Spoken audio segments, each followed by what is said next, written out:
Welcome into the Golf 101 podcast, where today we are going to talk about the Ryder Cup, bad hole-in-one contest, and how to be what a playa. I am your host, Clint Gossmeyer, and let's tee it up. I don't even want to talk about the Ryder Cup, but this is a golf podcast, so I guess we have to. Max Homa played well. The end. Really, that's all there is to say. At least, that's all the U.S. should be saying after getting beaten like a Grand Canyon mule. Instead, we have to hear all about Patrick Cantlay's hat, the U.S. supposed sickness, and Rory's scuffle with Bones. Why are we burying the lead? Why are we not willing to accept a simple truth? The U.S. lost to the better team.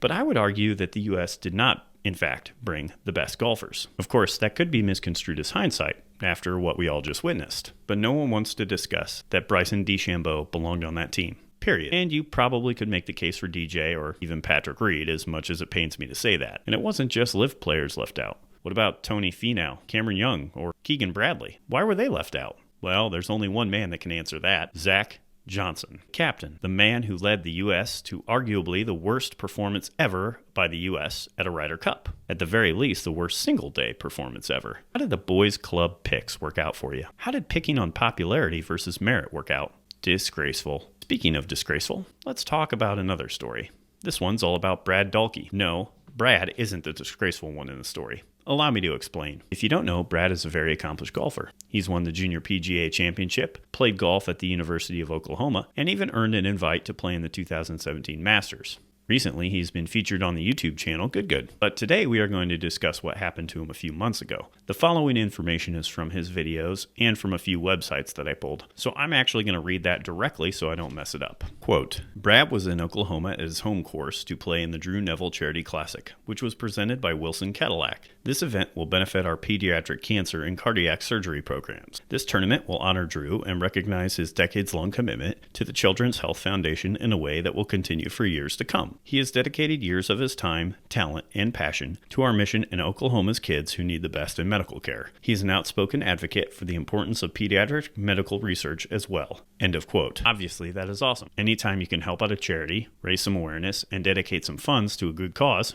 that's wonderful. So to continue in our story, Brad is playing in this tournament as the celebrity guest. I think they're playing at the Oak Tree Country Club East Course. And Brad walks up to the 8th hole, par 3, 180 yards. Now, if you've ever played in a charity scramble before, you know what comes next. Next to the tee box is a sign that says, hit a hole-in-one, win a truck. The truck in question is the AT4, at least according to Brad. We don't know the exact model, but I looked them up, and they can range anywhere from 43 to 80K. So a really nice vehicle. Brad, being the amazing golfer that he is, steps up to the tee, pitching wedge in hand, knocks it in, hole in one. He's super excited, and then he quickly remembers that, oh no, there's usually a disclaimer on these things that say, a pro can't win a hole-in-one contest. So Brad quickly runs over and checks the sign and doesn't see any disclaimer on it. Nothing about, if you're a pro, you can't win this truck. He checks in with the tournament director, and the tournament director even states, no, do you have status on any tour right now? Are you playing on the PGA Tour Canada, PGA Tour, anything like that? Brad's like, no, I'm an amateur. So the tournament director says, no, I think you win this truck. That later turned out to not be true.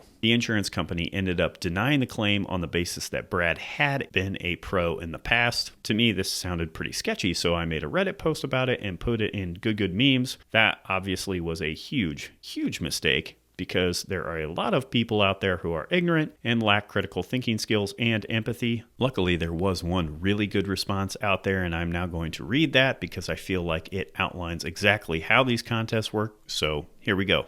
Quote, first, the charity looks for partners who will donate prizes and gifts based on certain circumstances. These items are first produced to give away by the partners. After they decide to gift the truck as a hole-in-one prize, the partner or the charity, almost always the partner, will purchase hole-in-one insurance. The insurance policy indemnifies the loss to the partner if there is a hole-in-one. This is predetermined prior to entering into the insurance contract. The partner or charity are then responsible for running the hole-in-one based on the rules and obligations set out in the policy. If the partner does not follow these rules and obligations, the insurance company will deny the claim against the policy, which is what happened here. If the partner does not meet their obligations to inform participants of the rules properly and the insurance policy does not respond, the partner 100% would be liable for their actions or lack of actions. Now, if this was to go legal, you would need to list all parties involved, including the insurance company, partner, and the charity. This obviously would look bad, but the insurance company would quickly be removed from the suit because they were showing that they have fulfilled their obligations, and the partner would be responsible for a percent or a large percentage of the claim.